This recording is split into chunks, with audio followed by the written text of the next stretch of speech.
நீங்க Jio sim use பண்ணிட்டு இருக்கீங்க அப்படின்னா, உங்களுடைய ஜியோ சிம்ல இன்டர்நெட் ஸ்பீடை எப்படிலாம் இன்க்ரீஸ் பண்ணிக்க முடியும்? லைக் பார்த்தீங்கன்னா, உங்களுக்கு வந்து நெட்வொர்க் ஒரு ஃபுல்லா தான் இருக்கும். இருந்தாலும் நீங்க 5G ஆர் 4G யூஸ் பண்ணிட்டு இருந்தா கூட நெட்வொர்க் ரொம்ப ரொம்ப ஸ்லோவா இருக்கும். அந்த மாரி இருக்கிற பட்சத்தில நம்ம இந்த ஏபிஎன் ட்ரிக்க ட்ரை பண்றதுனால நம்மளால கண்டிப்பா இன்டர்நெட் ஸ்பீட நம்ம இன்க்ரீஸ் பண்ணிக்க முடியும். அந்த வகையில இப்ப செம்மையான ஒரு ஏபிஎன் ட்ரிக் தான் பார்க்க போறோம். ஒருவேளை நீங்க வீட்டுக்குள்ள இருந்தா கூட பார்த்தீங்கன்னா, உங்களுக்கு சுத்தமாவே இன்டர்நெட் வந்து யூஸ் பண்ண முடியல, ப்ரௌஸ் பண்ண முடியல, இல்ல வீடியோஸ் பார்க்க முடியல அப்படின்னா, கண்டிப்பா இந்த ஒரு ஏபிஎன ட்ரை பண்ணீங்க. உங்களுக்கு நல்ல ஒரு இம்ப்ரூவ்மென்ட் கிடைக்கும். ஸோ ஃபர்ஸ்ட் ஆஃப் ஆல் பார்த்தீங்கன்னா, இந்த வீடியோ பார்க்கறதுக்கு முன்னாடி மறக்காம இந்த வீடியோக்கு லைக்கும் நம்மளோட சேனல் சப்ஸ்கிரைப் பண்ணி வச்சுக்கோங்க. அண்ட் தென் இந்த செட்டிங்ஸ் எல்லா மொபைலும் காமனாக தான் இருக்கும் நான் சொல்றது. ஸோ கரெக்டாக நோட் பண்ணிக்கோங்க. உங்களோட மொபைல் செட்டிங்ஸ் ஓப்பன் பண்ணிக்கோங்க. அங்கே நமக்கு sim card and mobile network இருக்கும். அதை கிளிக் பண்ணிக்கோங்க. எகைன் பார்த்தீங்கன்னா, நீங்கள் ஜியோ சிம்மை ஃபர்ஸ்ட்ல யூஸ் பண்ணிக்கோங்க. அதாவது ஃபர்ஸ்ட் சிம்மை யூஸ் பண்ணிக்கோங்க. ஜியோ அப்படிங்கிறத கிளிக் பண்ணிக்கலாம். எகைன் பார்த்தீங்கன்னா, நமக்கு சிம் கார்டு செட்டிங்ஸில் இப்போ ஆக்சஸ் பாயிண்ட் நேம் அப்படின்னு வந்திருக்கும். இதுதான் பார்த்தீங்கன்னா நம்ம ஏபின்னு சொல்லுவாங்க.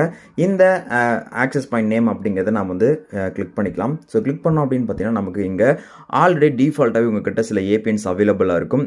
இங்கே ப்ளஸ் ஐக்கான் போட்டிருக்கும். அந்த நியூ ஏபிஎன் அப்படிங்கிற ஆப்ஷன் கிளிக் பண்ணிக்கோங்க. இல்லை அப்படின்னா உங்கள் மொபைல் டாப் ரைட் கார்னரில் நியூ ஏபிஎன் அப்படிங்கிற மாதிரி இருக்கும். அதை கிளிக் பண்ணிக்கோங்க. ஏன்னா அது மட்டும் மொபைலை பொறுத்து வேரி ஆகும். இந்த நியூ ஏபிஎன் அப்படின்னு கிளிக் பண்ணோம் அப்படின்னா நமக்கு எடிட் ஆக்சஸ் பாயிண்ட் அப்படின்னு ஓப்பன் ஆயிருக்கும். இதில் நேம், ஏபிஎன், ப்ராக்ஸி எல்லாமே இருக்குது. இதுதான் ஒன் பை ஒன்னாக நாம் வந்து டைப் பண்ண போகிறோம். ஸோ நான் என்ன டைப் பண்ணுறனோ அப்படிங்கிறது நீங்களும் அதே போல் டைப் பண்ணிக்கோங்க.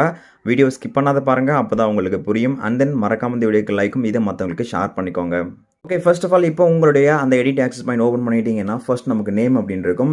இந்த இடத்துல நீங்கள் என்ன பண்ணுறீங்கன்னா Jio ninja V1 space 5G அப்படிங்கிறத டைப் பண்ணிக்கோங்க. ஜியோவில் ஜே அப்படிங்கிற லெட்டர் கேப்ஸாக இருக்கணும். நிஞ்சா NINJA அப்படிங்கிறத டைப் பண்ணிக்கோங்க.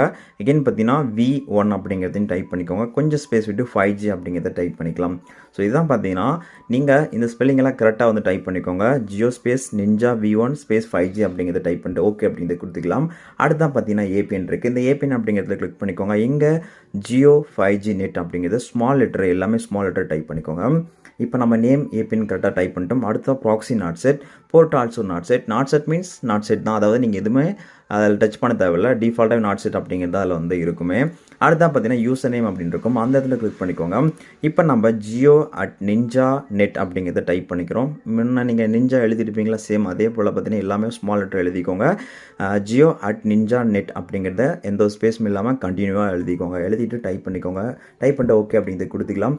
அடுத்த பாஸ்வேர்ட் நாட் செட், சர்வர் அப்படிங்கிற இடத்துல கிளிக் பண்ணிக்கோங்க. ஸோ இந்த இடத்துல பார்த்தீங்கன்னா www.google.com அப்படிங்கிறத நீங்கள் டைப் பண்ணிக்கலாம். இல்லை அப்படின்னா jio.com டைப் பண்ணிக்கலாம். ஸோ நான் jio.com அப்படிங்கிறத டைப் பண்ணியிருக்கேன். டைப் பண்ணிட்டு ஓகே அப்படிங்கிறது கொடுத்துக்கலாம்.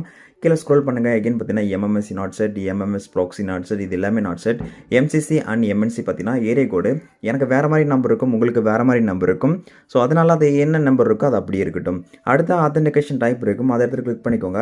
PAP or CHP இருக்கும். அதை கிளிக் பண்ணிக்கோங்க. எதுன்னு பார்த்தீங்கன்னா ஏபிஎன் டைப் இருக்கும். ஸோ இதில் நிறைய டைப் பண்ணியிருக்கேன். ஆனால் ஆக்சுவலி வந்து நீங்கள் எதுவுமே டைப் பண்ணாதீங்க. அடுத்தா பார்த்தீங்கன்னா ஏபிஎன் ப்ரோட்டோகால் அப்படின்னு இருக்கும். அந்த இடத்துல கிளிக் பண்ணிட்டு IPv4/IPv6, ஏபிஎன் ரோமிங் ப்ரோட்டோகால் அப்படின்னு இருக்கும். அதை கிளிக் பண்ணிட்டு IPv4/IPv6. அடுத்து ரொம்ப இம்பார்ட்டன்ட் அந்த பிஹேவியர் தான்.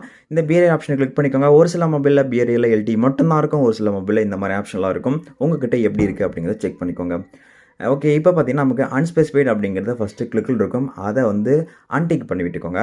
அடுத்ததாக LTE, HSPA, எகைன் பார்த்தீங்கன்னா HSDPA, UMTS அப்படிங்கிற இந்த கிட்டத்தட்ட பார்த்தீங்கன்னா ஒரு 4 ஆப்ஷனை மட்டும் கிளிக் பண்ணிக்கோங்க. கரெக்டாக செக் பண்ணிக்கோங்க. LTE and HSPA, HSDPA, UMTS இதை மட்டும் கிளிக் பண்ணிட்டு ஓகே அப்படிங்கிறது கொடுத்துக்கலாம். கொடுத்துட்டு இங்கே மோர் அப்படிங்கிற ஆப்ஷன் இருக்கும். ஏன்னா இப்போ நம்ம வந்து கரெக்டாக க்ரியேட் பண்ணிட்டோம். ஆனால் இதை நம்ம சேவ் பண்ணணும்.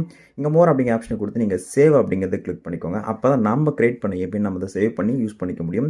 சேவ் அப்படிங்கிறத கொடுத்துக்கலாம். கொடுத்தோடனே பார்த்தீங்கன்னா இப்போ உங்ககிட்ட டிஃபால்ட்டாகவே சில ஏபிஎன்ஸ் இருக்கும் இல்லையா, அந்த இடத்துல லிஸ்ட்டில் இப்போ நம்ம க்ரியேட் பண்ண இந்த ஜியோ நிஞ்சா V1 அப்படிங்கிற ஏபிஎன் இருக்கும். அது எங்கே இருக்குது அப்படிங்கிறத செக் பண்ணிட்டு ஜஸ்ட் நீங்கள் அது மாதிரி கிளிக் பண்ணிங்கன்னா இந்த மாதிரி டிக் மார்க் காட்டும், ப்ளூ கலராக இருக்கும். அப்போ உங்களோட டேட்டா பார்த்தீங்கன்னா ஆன் ஆஃப் ஆகும். இப்போ உங்களோட இன்டர்நெட் ஸ்பீடை செக் பண்ணுறதுக்கு முன்னாடி, ஸ்பீட்லாம் எந்த அளவுக்கு இருக்குது செக் பண்ணுறது முன்னாடி மொபைலை சுவிட்ச் ஆஃப் பண்ணிவிட்டு அதுக்கப்புறம் ஆன் பண்ணிவிட்டு செக் பண்ணுங்கள். கண்டிப்பாக உங்களுக்கு ஒரு பெட்டர் ரிசல்ட் இருக்கும். ட்ரை பண்ணி பாருங்கள்.